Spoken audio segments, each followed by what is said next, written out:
My name is Phil Tajitsu Nash. I was born in New York City, and I was raised in New York and mostly in New Jersey. And I went to school in Bergen County, New Jersey, up by the George Washington Bridge.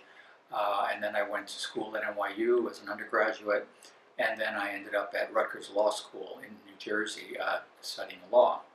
Um, I am the product of a Japanese American mom and a European American dad. In fact, my dad is a white Anglo-Saxon Protestant, 13th generation, straight off the Mayflower.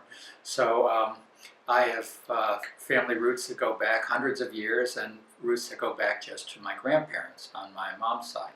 So I have been very interested in the intersection of race and looking at the ways that people interact across different racial groups. Well, what happened was I eventually moved from the Asian American Legal Defense and Education Fund in New York.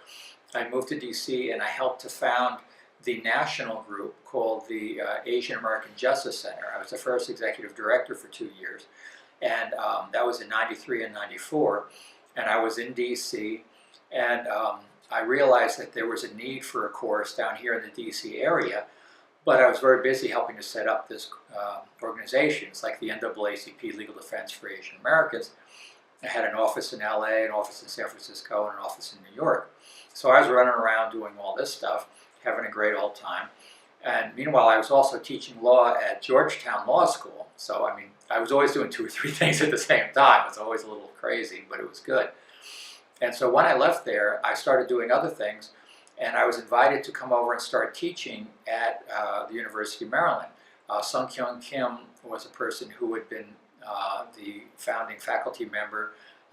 Professor Will Liu, who's now teaching here, was a graduate student at that time. And so they reached out to me, and I started teaching an Asian American history course in 1995 or 6, I can't remember which. But I started teaching history because I had taught the course at Yale. I guess they figured they wanted somebody who they can get through the credentialing process, because most administrators don't want to take a risk. And they knew that I had taught the course at Yale already, so they figured, well, let them just teach the same course here. So I started teaching. And the thing that was fascinating was the students were very, very energetic. They were very, very gung-ho about starting a whole program. The problem that I had had at Yale was there were so many institutional problems to setting up a new course. I would never be able to move from an adjunct to a full-time status. It's just full of bureaucracy, whereas the University of Maryland seemed to want to have this. So the provost, Dan Fallon, had given some money to help get a study going, and there had been some research done about what they should do. The students have started a group called WASP, Working for an Asian American Studies Program, which is a kind of funny name, but it's very clever. And those students were just so dynamic. Now, as it turns out, I've stayed in touch with all those students for over 20 years now, because they were just a core group that was very, very dynamic, very friendly with each other, but also very politically committed. And so as I worked with them, they were like students I had worked with in other places, but they were very cohesive, very dynamic. So I shared with them some of the things that I had learned in helping to found the Asian American Justice Center, the Asian American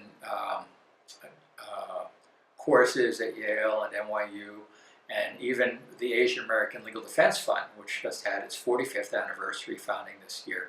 So I've been kind of a person who starts things throughout my life, and then I kind of hand it over to somebody else. But I've stayed here at Maryland. It's been like 28 years now. I mean, it's 95, 50, yeah, like 23 years now. So this is the longest I've been at one place, and I've been an adjunct, so I've been able to do a lot of other stuff, but it's great to have that continuity with the students and the administration and the alumni during the 20-something years I've been here. One thing that I thought was fabulous was the first 2 courses that were taught under the funding for the program. There had been earlier courses taught by Shirley Hune and by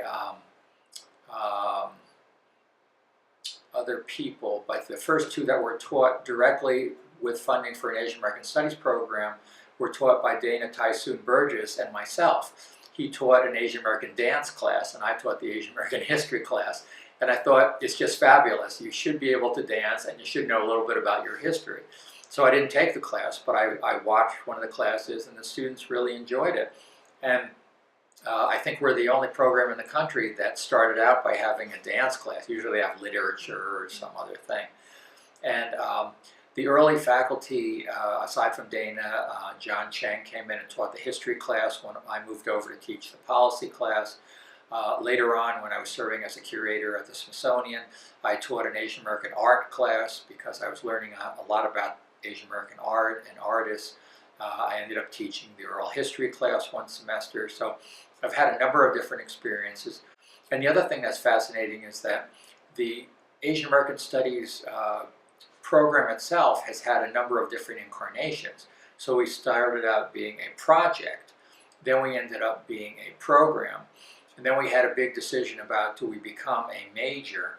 And we just decided that it was just too much. We weren't going to get enough people to justify a major, but if we had a very strong minor, then we could get people who were studying in the sciences, business, other things, engineering. They would want to come and take this as something, 15 credits. They could get more diversity and frankly something to put on their resume to say, I've got some cultural competence. And actually the cultural competence thing came later still. I was part of the group that helped to get cultural competence going on the campus, and I tailored my Asian American Public Policy class to be one of the first classes taught with a cultural competence component. So I have evolved while I've been here, my courses have evolved while I've been here, and the program has evolved since I've been here. Well, the one event that everyone talks about up till this day is when we had the stereotype day at the University of Maryland. I was the one who thought of it actually because we had done something like this at City College. I said, every day is stereotype day until you have Asian American Studies. And the same could be said for learning more about Muslim Americans, gays, any other group which is victimized in the media, and people don't take the time to get to know individuals and communities. So we had these stereotype days where people would wear long braids, or women would wear tight Asian dresses, and people would carry around ironing boards and irons, and buck teeth, things that were stereotypes. But we were having a rally outside, and everybody was being supportive. Everybody was saying, yeah, this is great. The students who were founders were really good at chalking, and at the time you could chalk on the sidewalks much more easily, and so we had a lot of things written saying support Asian American Studies and other stuff. So we had this big rally with like 150 people there, and at one point we had requests to get funding. We got some funding. We had requests for more funding. We had requests for more studies. Finally, people were getting tired of all the studies and not having more movement towards getting the program started. And so we decided to go over and talk to the president about what was happening. So we walked over there, and I, being a civil rights activist and lawyer and somebody who'd been involved in similar actions in other contexts, which will go unnamed, but I walked with the students and we walked in. I brought my video camera because I always like to record things at that time. So we walked in, we asked to speak with President Kerwin. He very graciously agreed to speak with us. I brought in my camera, set it up. He said, you can't really have a camera here. I don't want this meeting recorded. And so I said, well, of course, under the Maryland Open Meetings Act, you have to allow us to videotape this. Now, of course, that was complete hogwash because I had no idea if there was a Maryland Open Meetings Act, but it sure sounded official, and he knew I was a lawyer, and I just wanted to keep the camera rolling. So he started talking to us, and meanwhile, he had other people running around, and finally he just said, well, I don't know, you have to take this camera out of here. So I said, okay. So anyway, we had this very productive meeting, and I remember the meeting so clearly because we had two Filipino Americans, Cookie Hiponia and Christina Lagdameo, who were so articulate and so right on in terms of their ability to articulate exactly what we wanted. So one was sitting on one side of the president, one was sitting on the other, and I felt sorry for the poor guy because his head was like a ping pong ball, boing, boing, boing, boing. And they were saying, very pertinent questions, talking about their experiences, letting other people speak also, but they made such a powerful case about why we needed this program. I think the president was very impressed.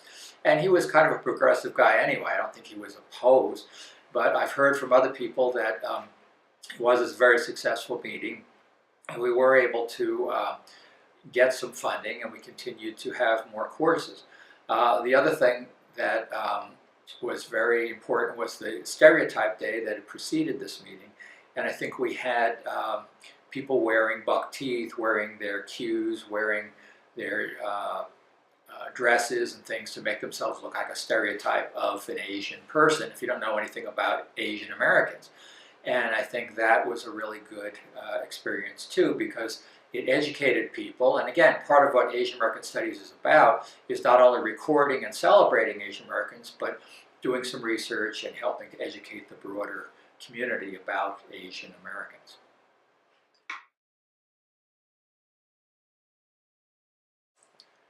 I hope that future students in Asian American Studies will learn some of the history of what their fellow students have done to create the program. Anytime you enjoy anything in life, someone else has helped to set that up for you. And at minimum, help to keep the program going, make sure you don't pull up the ladder after you so that other people can enjoy it. But then going beyond that, I think it's important to have the program adapt to whatever the circumstances are of your time. A person fully living their lives has to understand the issues facing their generation, and then you have to go out and participate in those great issues of your time. Bring whatever skill sets you have, bring your passion, bring whatever you can, but get out there and help to shape things, and in particular help Asian American students so that they can have a program that meets their needs, that helps them to celebrate who they are, helps them to understand all the different parts of the Asian American community. And I think if you do all that, then you will start out life with a very good career, with a great deal of confidence, and the ability to go forward and make a big impact no matter what you want to do with your life.